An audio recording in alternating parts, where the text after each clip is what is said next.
fui vendo muitas pessoas interessantes. O primeiro diplomata negro do Brasil é paraibano também. Então, tem muita gente interessante. E isso fez mudar minha percepção sobre João Pessoa, entendeu? Eu comecei a amar tanto a minha cidade, que eu falo dela em todos os lugares. Não, é uma cidade que se tornou um polo onde o que mais recebe imigrante para morar lá. Eu conheci ano passado, né? E eu fiquei super impressionado, porque ela tem uma característica diferente. Ou seja, a gente tem também aqui em São Paulo uma visão preconceituosa do que é uma capital nordestina, né? Ou de uma visão de ter ido há alguns anos atrás e como mudou como muito. É diferente, mudou muito. Exato. Né? E João Pessoa, especialmente, se tornou um lugar em que é dos destinos que mais... Acho que Santa Catarina, né, como estado, mas principalmente a cidade de João Pessoa também, foi eleita um dos melhores lugares para se viver, qualidade de vida, até questão de segurança, questão do custo de vida também, não ser absurdo, como é em outras capitais, e está recebendo muita gente. Exato.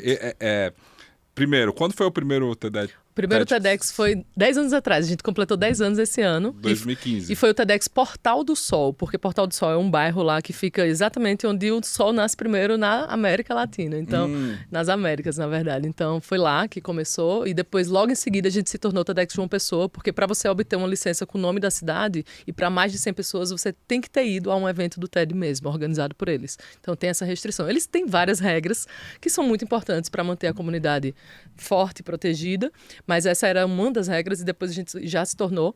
E eu levo essa questão de procurar paraibanos talentosos que às vezes estão espalhados pelo mundo até hoje. Então, o nosso evento se tornou muito único em relação à curadoria, porque eu acredito muito que as mudanças acontecem a nível local.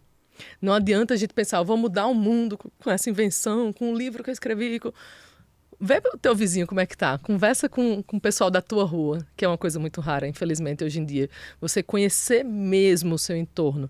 Então, esse processo que a gente viveu lá foi muito bonito, porque a cidade começou a reconhecer os seus talentos também, a partir do TEDx. Então, virou um evento muito grandioso nesse sentido, de busca por talentos locais. Claro que a gente traz também pessoas de outros lugares, vez por outra.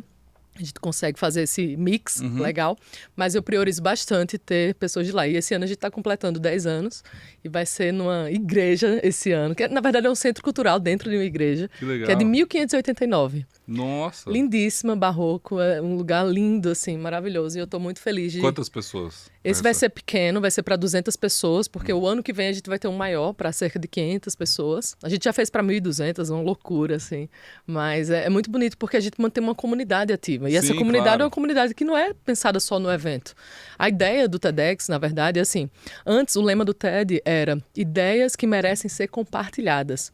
Mas pensa comigo, se você compartilha, não necessariamente gera uma ação. E eles mudaram, ano passado eles mudaram para ideias mudam tudo.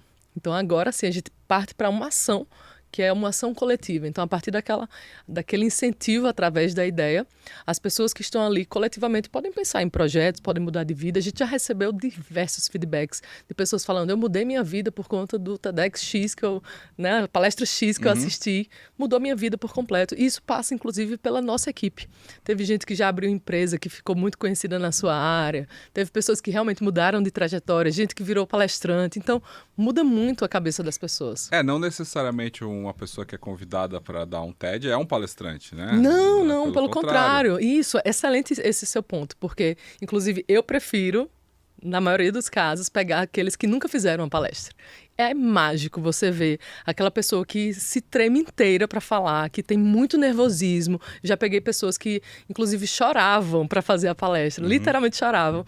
E depois, sabe o que acontece? Adora aquilo ali e começa a surgir a oportunidade, por isso que tem esse desejo de muitas pessoas. Sim. Mas, na verdade, quando... Uma coisa até um pouquinho polêmica que eu vou trazer para cá, mas é verdade. Quando tem uma pessoa que quer muito fazer um TEDx, eu já fico com o pezinho atrás. Claro. Sabe? Porque a melhor coisa é como eu convidei recentemente uma que vai falar sobre embranquecimento de corais, que é um tema extremamente importante. Eu não tinha noção, da minha ignorância, que eu não sou dessa área, o quanto os corais estão ameaçados e quanto isso impacta a vida de nós humanos. Eu não tenho noção, explica um pouquinho aí. Eu sei pouco, mas o que eu sei até agora das pesquisas que eu fiz para conseguir chegar nesse nome é que isso parte, claro, das mudanças climáticas. Com o aquecimento das águas, os corais ficam brancos. O que é ficar branco? Ele começar a morrer. É o primeiro sintoma antes da morte. E quando isso acontece... Petrifica ali, o que é um negócio vivo, né? Exatamente. Tem um processo lá que acontece com as algas, elas têm um expulsamento de um corpo do coral e depois disso ele morre. É o processo pior. E quando isso acontece, complica inclusive a oxigenação do próprio oceano, consequentemente da gente, como humanos. Então, a vida marinha tem várias consequências terríveis. Eu não tinha noção disso. E lá em João Pessoa, como você bem trouxe, aumentou muito o turismo ultimamente. E tem realmente contagiado muito essa questão do embranquecimento lá dos corais. Então, eu descobri uma pessoa para falar sobre isso. E quando eu falei, ela não conhecia o TED, eu adorei. Ela não conhecia. E ela é uma pesquisadora seríssima na área, mais de 22 anos pesquisando, professora universitária.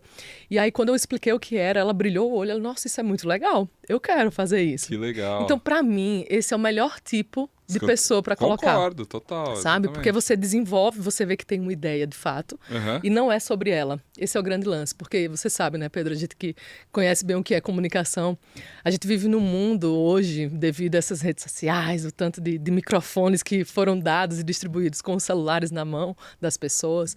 Hoje todo mundo quer falar. É muito raro quem não queira.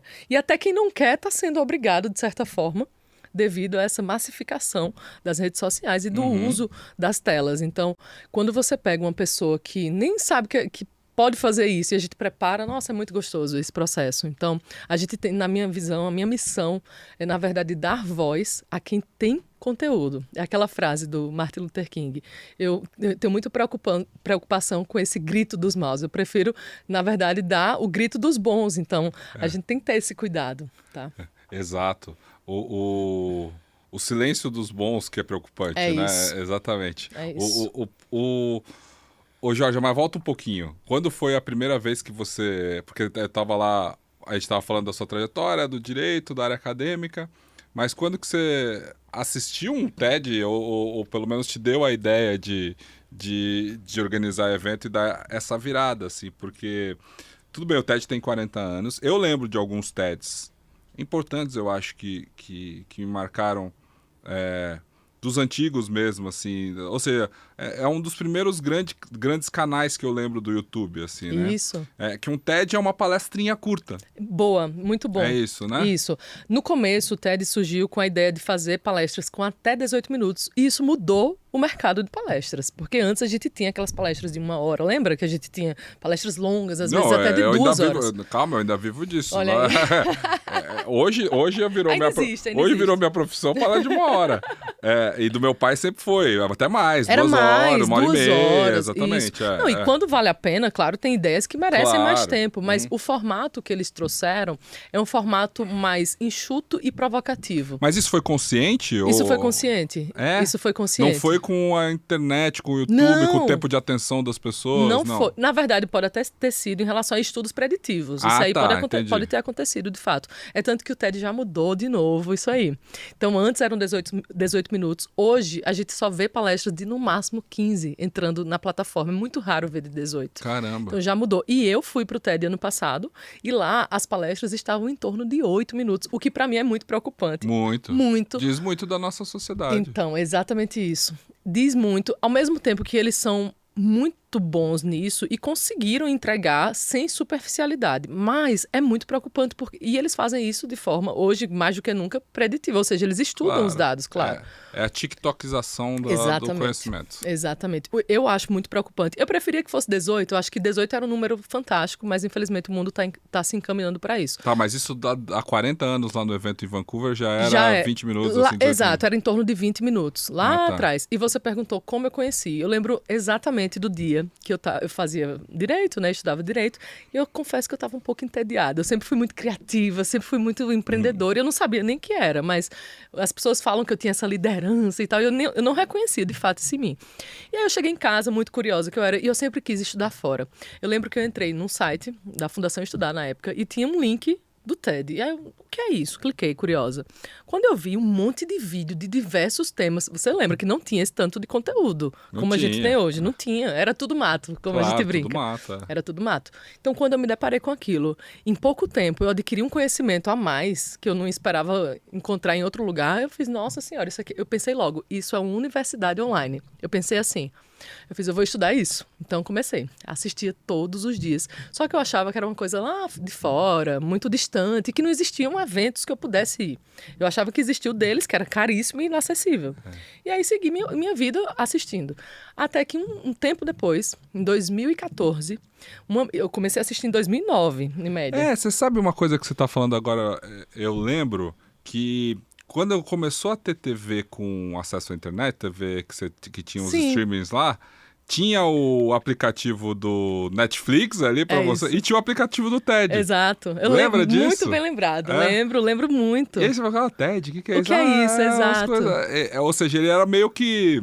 Não era necessariamente do YouTube, ele já tinha uma preocupação de fazer um streaming próprio ali, já tinha algum streaming próprio, que eram palestras curtas ali, depois...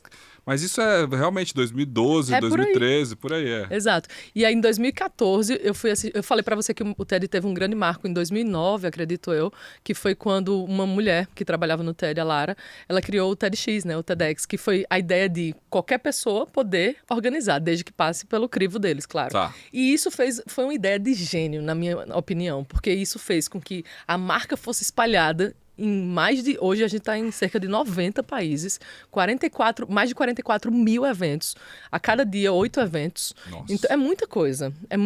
Então, com um canal com bilhões de views, né, muita gente acessa, e isso se deu por conta dos voluntários, eu não tenho dúvida. Essa disseminação enorme. Então, em 2014, eu fui para um evento em Recife. Eu nem sabia que podia ir, até que eu descobri isso, me candidatei porque tinha uma seleção para entrar, consegui passar. E aí eu saí de lá, eu lembro como se fosse hoje, encantada. Eu fiz, nossa, eu preciso fazer um desse na minha cidade. Então eu fui conversar com o organizador e aí depois eu descobri que era muito difícil conseguir e que uma andorinha só não faz verão. Na época eu estava terminando o mestrado e aí eu pensei, poxa, vai ser difícil, eu sozinha e tal. E aí eu descobri depois um grupo de um curso que eu fiz da Fundação Estudar sobre liderança. Aí eu falei sobre essa minha ideia lá com o pessoal, outra pessoa do meu grupo também quis fazer e a gente decidiu fazer. E dali mesmo da turma surgiram os voluntários. Eram 18 voluntários, eu lembro como se fosse hoje. Eu nunca tinha feito um evento na minha vida, não sabia nem por onde começar. Eu brinco que eu nunca fiz nem festa de aniversário e eu tive que fazer um evento. E aí foi um desafio, assim, enorme, só que eu sou assim, se eu me coloquei ali para fazer, eu vou dar o meu melhor para fazer aquilo acontecer. E assim eu fiz. Eu tenho um sonho e com a energia do sonho, quando a gente se coloca à disposição para realizar algo, tudo flui. É impressionante. É bem clichê falar isso, mas é verdade. Eu acredito. Sim. As pessoas vão surgindo, os apoios vão aparecendo e por aí vai. E desde então, não parei mais, né, de fazer.